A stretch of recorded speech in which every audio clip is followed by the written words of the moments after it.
And God said, Behold, I have given you every herb-bearing seed. To you it shall be for food. Genesis 1:29.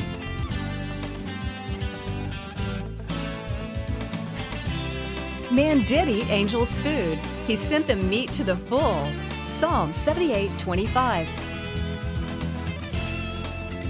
Everyday Manna with Lisa.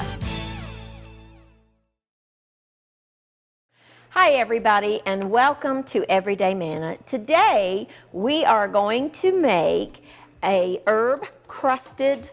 spice crusted, deliciously glazed pork tenderloin, and to go alongside that we're going to make some creamed spinach and some couscous, which I bet some of you have never had, but once you try it you're going to love it because it's easy and quick. We're going to get started on our pork because this takes the longest. Now, I bought one package of pork tenderloin, and there are 2 tenderloins inside one package. So you want to get them out and put them on a cutting board. And let me show you what I'm going to do. You see this right here, this line that's running down the pork tenderloin? That is called silver skin. That will not break down, and that will be very tough and very chewy. So what you want to do is remove that silver skin with a sharp, this is like a little boning knife. Just throw that away because it is not edible, this tenderloin. I mean, you can eat it, it won't hurt you, but it's very chewy and not very good. So I just take a knife and just go under there and get all of those little stringy little pieces of the tenderloin, and you'll be able to tell the difference. Now, if you see any big globs of fat, cut that off, but now tenderloin is a very lean cut of beef. I'm not talking about you see the little streaks of fat that are right there? That's okay, that's going to keep it moist. I'm talking about that thick tendon that runs alongside the tenderloin. And I got it all. There's one more little piece right there. It's very stringy. And that's it. That's all you need to do. And then just turn over your tenderloins. Now, we're going to make a spice rub to go on these tenderloins. You can do this the night before, cover it, let it set in the refrigerator, and it just will be so, so good. Now, I have about 1/4 of a teaspoon of cinnamon. I know it's weird, but trust me on this. Some salt and some pepper, about a teaspoon of chili powder, about a teaspoon of ground cumin, and then I have about a tablespoon. This is a mixture that you can buy in the spice aisle of your grocery store. It's just rosemary and garlic, but any garlic herb type blend will work in this. This particular one just has some rosemary and garlic with it. It's a dried herb, but if you can't find that, and I can't imagine that you wouldn't, but if you can't, feel free to use any garlic herb mixture. The garlic is what we're after here. Just kind of take a spoon and mix that up, and then just put it on your pork tenderloins, all sides. Again, you can do this ahead and let it sit overnight in the refrigerator, and it will just absorb into the meat and flavor and season the meat and be yummy. But if you didn't think to do that ahead and you want to just do it like I am right now, that's perfectly fine too. Just let it set for a couple of minutes and it's still going to be delicious. Whatever falls off onto my board, I just take my little tenderloins and rub them over that. I always do meat on a separate, you see this board right here, this can go in the dishwasher or wash it with hot soapy water. I don't ever put raw meat on my wooden cutting boards. Now let me get rid of my gloves. You don't have to wear gloves, I'm just doing that. Keep my hands clean. Now I have a non-stick skillet here that I'm going to preheat over medium-high heat. If you don't have a non-stick, that's fine. You can use just any skillet. You want to get it hot, and then you want to add some oil to it, just a little bit. Even though this is non-stick, I want that oil to crust those spices. So I'm going to let that preheat. While that's heating, let's mix up our glaze that we're going to put over top of these. In here I have about a cup of ketchup, about half a cup or so of brown sugar. I'm using dark brown, but you can use light brown. This is a couple of tablespoons of a chili sauce. There are so many of those on the market today. I happen to really like the one that is a Thai style chili sauce. But if you have sriracha or just any kind of a chili based hot sauce, if you have something like Texas Pete or that kind of a hot sauce in your refrigerator, use that. Just some kind of heat. This one is a Thai style, but whatever you have will work. Just some kind of hot sauce. As much or as little as you like. If you don't want it spicy, you can leave that out because the chili powder is going to add a little bit of heat anyway. But I really like that touch of heat in that glaze. Just stir that up. Get rid of any of the clumps of the brown sugar. And by the way, this makes an excellent glaze for meatloaf. So if you're making a meatloaf and want to put a glaze on it, it's really good with your meatloaf. Now, my skillet, I'm waiting on that to kind of give, you want this hot before you put your tenderloins in there. Get your oven preheated to 375 degrees. 350, 375 is fine. Anywhere in that range will work if you're baking something else. This would be fabulous. If you don't like spinach, you could serve this with some sweet potatoes or roasted squash, butternut squash or acorn squash or something like that. This also, you couldn't put the glaze on it, but you could grill this right here, these tenderloins. Just put them on your grill and heat this up and serve it on the side. You can do that too, but we're going to do ours in the oven. If you want to use a pork loin, you could use a pork loin for this recipe. Do this, brown it, and then put it in the crock pot on low all day long. I would not put the tenderloins in my crock pot because they're very lean, they're very quick cooking, and they will dry out in the crock pot unless you're home and you can put it on low for like 4 hours. Then you're fine. But this will cook in the oven in 30 minutes, so no problem. All right, let's get our tenderloins in our skillet. It's nice and hot. Kind of get that around. Hear that sizzle? That's what you want.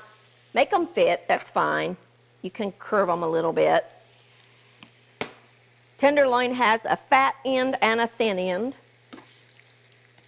We love this at home.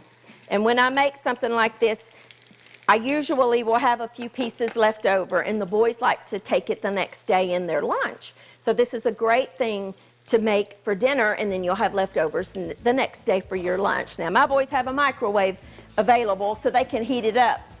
Or you could, take it with you to work.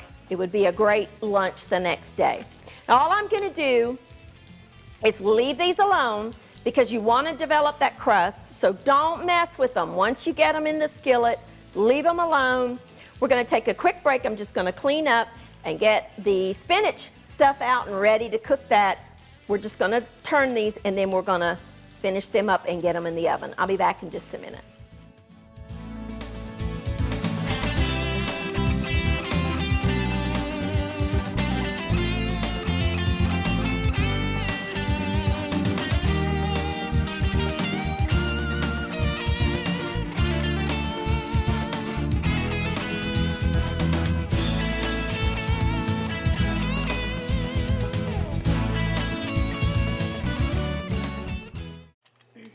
Okay, now our tenderloins are browned and I've just put them on, transferred them to a lined baking sheet. Now, if your skillet is oven proof, you don't need to transfer it to a lined sheet, but I don't like to put that skillet in the oven, so I just transferred it. But if you're using a stainless steel type dish that can go in the oven, you don't need to transfer it.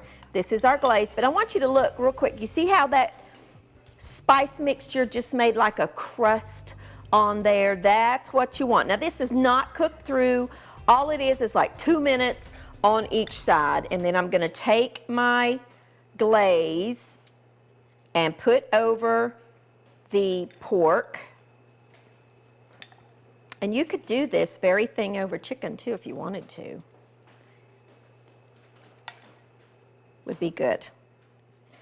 I'm just covering that top side of the pork tenderloin. I really like tenderloin because it is very lean and it cooks so quickly.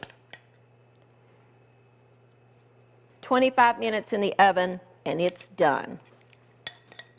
Tell me that doesn't look scrumptious. And that's all you need to do. And then transfer it to the oven at 375-ish degrees for about 25 minutes. So let's put this in the oven. Middle rack, and just let it go. And it'll cook and it'll bake and it'll be beautiful. Now, I've got a pan here that I am preheating over medium-high heat, just a small little pot. You could use a skillet or a saucepan if you wanted to. We're going to make some creamed spinach, which I dearly love. I love spinach in all forms, but this particular dish is super good. This is great alongside any roasted meat or grilled meat. You know, traditionally creamed spinach has been served at steakhouses alongside your steak, but I use it for many things, and I just adore spinach, and it's extremely healthy. And we're going to make a cream sauce for it. Now, I have 1 onion here. You don't want to overpower the spinach with your onion. So let's get just finely minced an onion. Could run it through your food processor if you wanted to. My knife needs to be sharpened. I can tell by the way it's working. Let's get our pot is getting hot. We're going to add some butter, about 4 tablespoons or so of butter. Let's reserve a couple for the end. So I'm going to cut that one in half. Let's put a little more butter in there. We're going to start out this spinach by making what's called a roux. This is the basis for any type of gravy or sauce, is making a roux. I'm going to change it up just a little bit because I'm going to add to my butter my onions, and I'm going to saute the onions before I add the flour to make the basis for the roux. Don't really want them to get browned. I want them just to soften and get a little bit translucent. While that's doing that, let's talk a little bit about the spinach. Now, this is where you can go one of 2 ways. You can, if you want to, get a bunch of spinach, and I mean I am talking 2 huge bags or 3 huge bags of spinach, blanch it in water, put it in ice water, and then chop it and squeeze it dry. Or you could do what I did. Go to the freezer department, one of the biggest bargains I think in the grocery store, and I bought 2 bags. If you're going to use the boxes, you probably need about 4 boxes or 2 bags of chopped spinach. Thawed it completely, dumped it into a towel, a clean towel, kitchen towel, and then just squeezed out all the water, or you can just thaw it and then put it in your hands and squeeze out. You want it to be relatively dry. That's the whole point. However you want to do that. Some people just want to squeeze it in their hands. I find it easier just to put it in a clean kitchen towel over the sink and squeeze it out until it's relatively dry. We're going to just get our onions softened. So that's 2 bags. And honestly, spinach, if you've never cooked fresh spinach, let me just tell you, it absolutely shrinks down to nothing. So you're going to get a big bag and you're going to think that's going to be plenty enough. And by the time you cook it, you've got a little pile like this. So this amount of cooked spinach is probably, I would say, 3 or 4 of those big bags of the fresh spinach, but this is just already done for you. And honestly, I think spinach freezes beautifully and it tastes wonderful. So there's no need in going through that process unless you just want to. Now, I'm going to add some salt about a teaspoon of salt, half a teaspoon or so of pepper, and 1 clove of garlic that I'm going to run through my garlic press, but if you want to mince it or just use the pre-chopped up garlic in a jar, that's fine. I like my little mincer sometimes. If I really want a fine mince on that garlic, that's what I do. Now, you see how my onions are just kind of softened? I'm going to take 6 tablespoons of butter. Let me grab a whisk here. And I'm going to stir in the flour a little bit at a time, whisk it around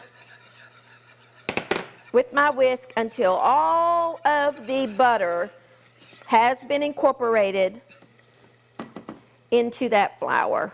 I don't think I'm going to need all 6 tablespoons. I think I'm going to go with about 5. Depends on how much butter you start out with. But this is what you're looking for. I'll hold it up here so you can see it. You see how that's just dry and looks like a pile of mush? That's what you want it to look like. Now, I'm going to let that just kind of brown for just a second, just literally just a minute. I'm going to take a quick break. Keep my eye on this because this will go quickly from this point on. And when I come back, we're going to finish up the sauce, add the spinach, and we're going to make what perhaps is the quickest, easiest side dish ever. I'll be back in just a minute.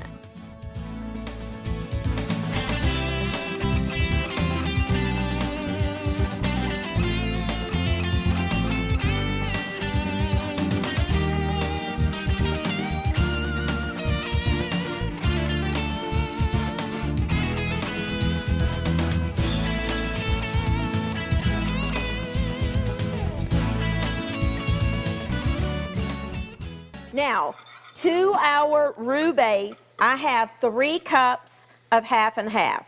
You can use half and half. I'm going to turn my heat down. Whisk while you're pouring. You could use half and half, whole milk, or heavy cream, or any combination thereof. I just chose half and half today. If you want it to be a little richer, you could do half, like a cup and a half of half and half and a cup and a half of heavy cream. I'm just going to use all half and half today. Once you get it started, just add in your half and half or your dairy product, whatever you're doing, and whisk. Keep the heat going because what's going to happen is this is going to transform into a white sauce. And then we're going to add some other things to it. This is the basis of many, many, many sauces in cooking, and the basis for creamed spinach. Now, let's just let that heat up. What has happened is the dairy that you added has combined with that flour, and it's going to thicken up. And because we made the roux with the fat being the butter and the flour first, you won't have lumps as long as you whisk. To this, now I've got little bitty pieces of onion in there. Those aren't lumps of flour. We're going to add a little bit of freshly grated nutmeg because all greens need a little touch of nutmeg. Not that much, just maybe 1/4 of a teaspoon. And I always use fresh nutmeg. I think it loses its flavor when it's pre-ground, and you can keep these forever.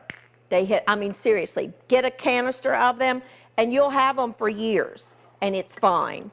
Now, our sauce, we want to let it go until it thickens up just a little bit more, and then we're going to add in our spinach, and it's starting to thicken up. As soon as the heat gets through and warms up that dairy, it will start thickening up.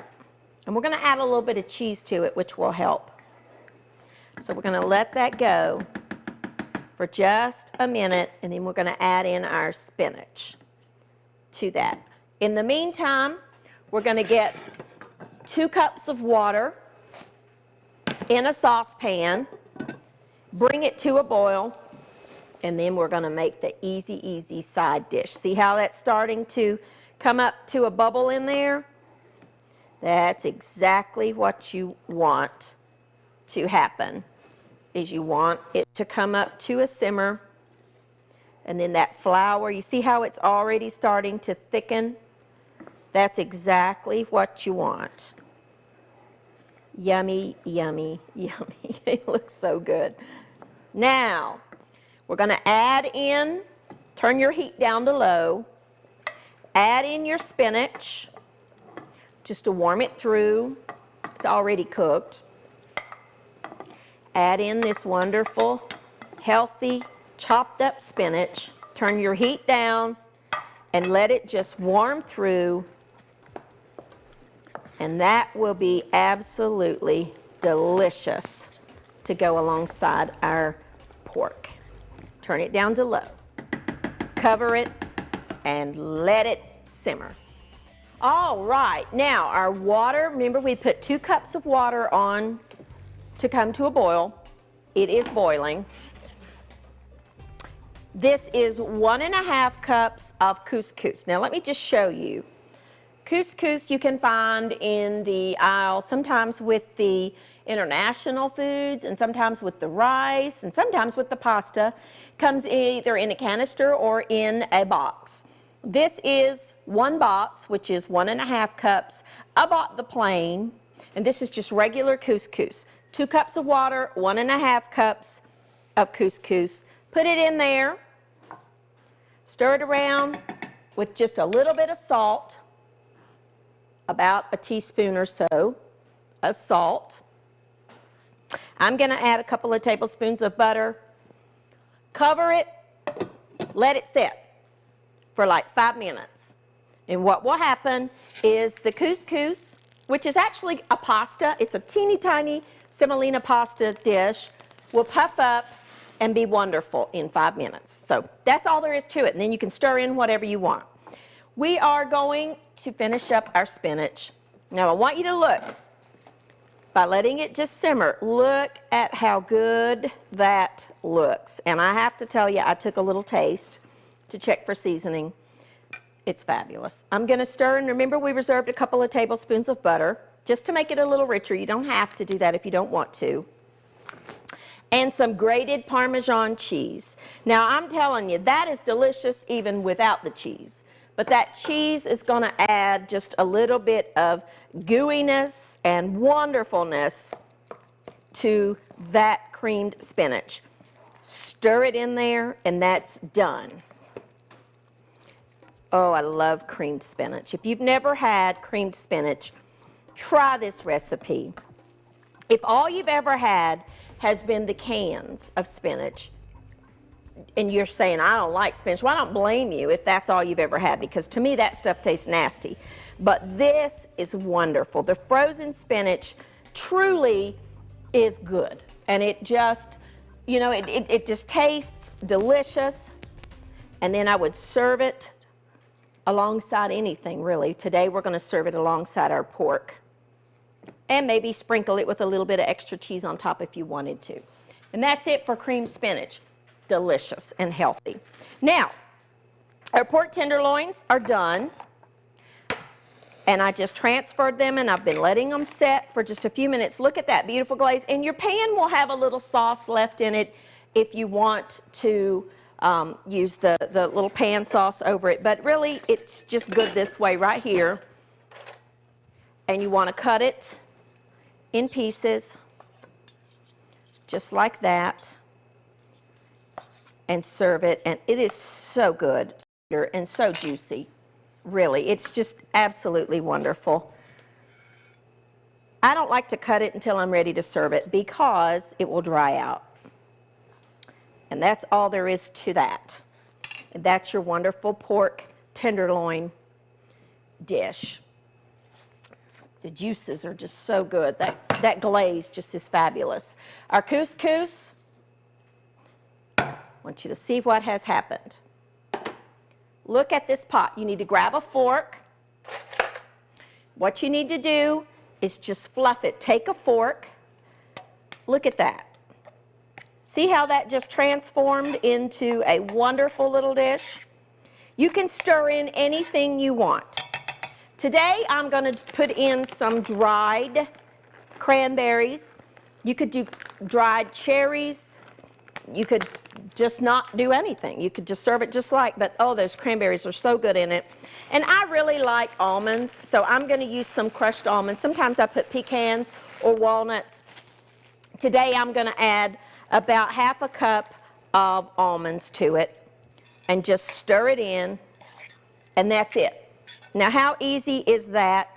And that's the best little starch side dish for any meal that you're cooking at home. And this is great cold. This is, you could, have it the next day if you have any leftovers. And 1.5 cups of dried couscous really puffs up, just like orzo, to a lot of food. But this is so good. And I'll tell you, I have a friend that's Egyptian, and she takes this dish and she sprinkles over just a little bit of powdered sugar and makes a sweeter dish, and it is divine. There's so many ways that you can doctor up couscous, and it's quick and easy, and your kids are gonna love it, and you're gonna love it. So there you go. There's 3 dishes for you that could not be simpler. You could make them any night of the week. Perfect for your family or for yourself, or even special occasion. Maybe you've got company and you want to do something a little bit fancier and very, very affordable. So there you go. There's our wonderful glazed pork tenderloin, our creamed spinach, and our delicious couscous. Thank you for joining with me, and I'll see you next time on Everyday Manna. Thank you for watching Everyday Manna with Lisa. This program is made possible by viewers like you. Your support is continually needed to keep Christian programming on the air. Please send your best financial gift to Living Faith Television in care of Everyday Manna,